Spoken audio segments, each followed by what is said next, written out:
feltet på 6 meter.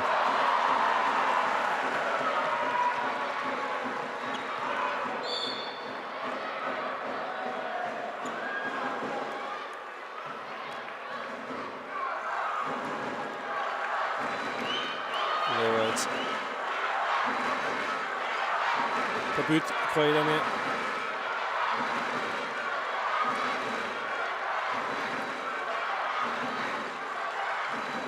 Selic får ikke meget spilletid på stregen, er altså primært forsvarsspiller. Jeg trækker også en 2-minutters udvisning lige nu, der må vi altså. Ja, hun har været rigtig ond ved os, Ivana Lovic, som er kommet ind på de her gennembrud.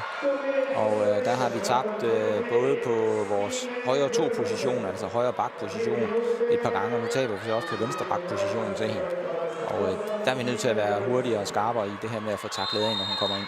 Sebic over for Mortensen. Den vinder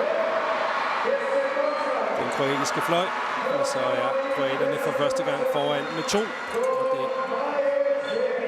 er altså en skidt periode, det danske landshold har haft.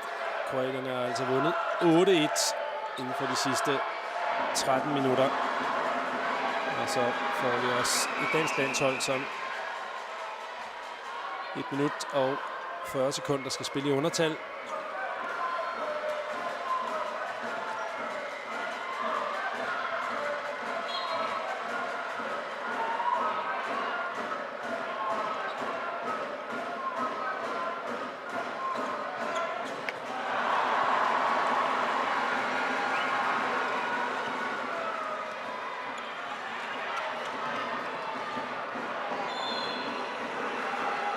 Det blev overtrådt på Sebic.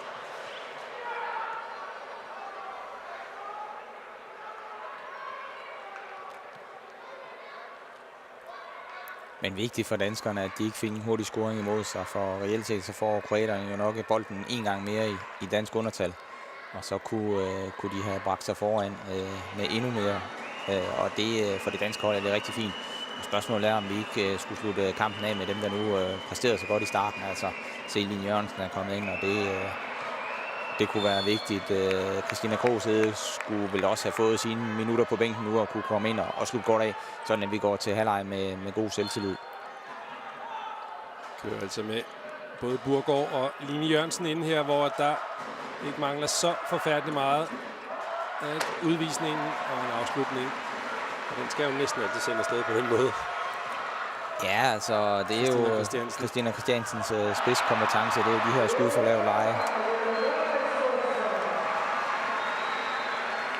Og nu ser vi jo så det modsatte af vores indledning, netop at kroaterne har fået lidt selvtillid. De har fået gang i bolden, de har fået Penisic i fart. Og det er de sidste minutter, vi har set. Det er jo ikke den måde, vi skal afvikle kampen på, hvis vi skal have 2 point med hjem fra Kroatien. Men vi ved altså, at Jan Pytlik var inde på inden kampen, at noget af det, der var kroaternes, og kunne være kroaternes akilleshæl, det er, at de har en forholdsvis smal trup, hvor at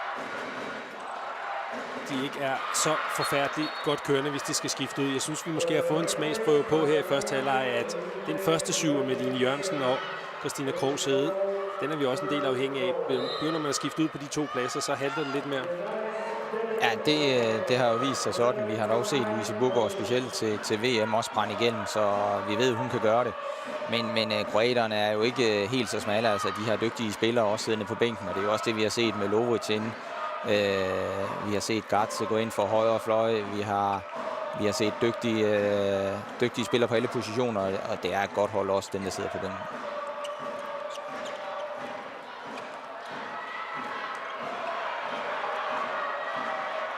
De har altså konstant problemer med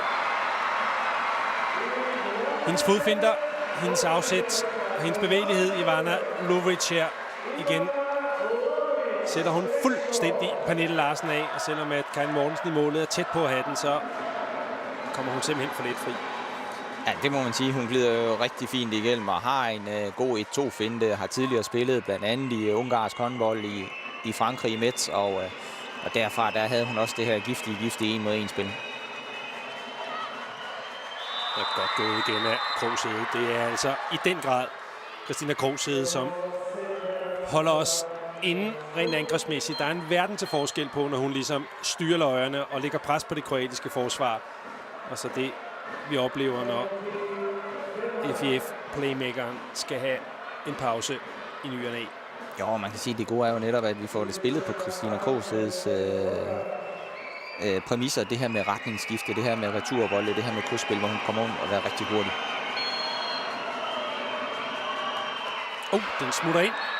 Anne-Grethe Nørgaard, fighteren, venstrefløjen, som også blev dansk VM-topscorer og hele taget spillede en flot VM-slutrunde, der lå med en scoringsprocent på 80. Her kan jeg godt forstå, at den kroatiske målvogter er også lidt, men dansk reducering med under 2 minutter tilbage af første halvleg.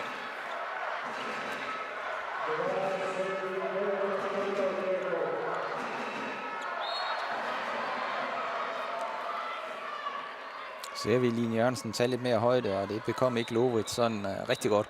Det var noget af det, man skulle tage med i halvlejen. Det var, at når hun kommer i den her 1-mod-1 situation, så kan det ikke hjælpe, at man bliver stående nede på linjen og dækker hende op, så man står på 6 meter. Så er man nødt til at tage lidt højde i tilfælde af, at der er behov for, at der er en, der kan komme og hjælpe en med at dække hende.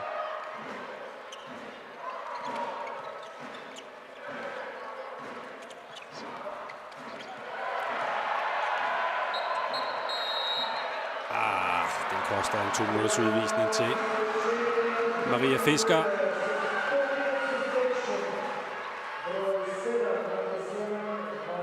Lad os lige se den igen. Okay. Hun kommer jo. Okay. Ja, hun kommer til at hænge bag efter Hovard, der lige præcis griber bolden inden Fisker.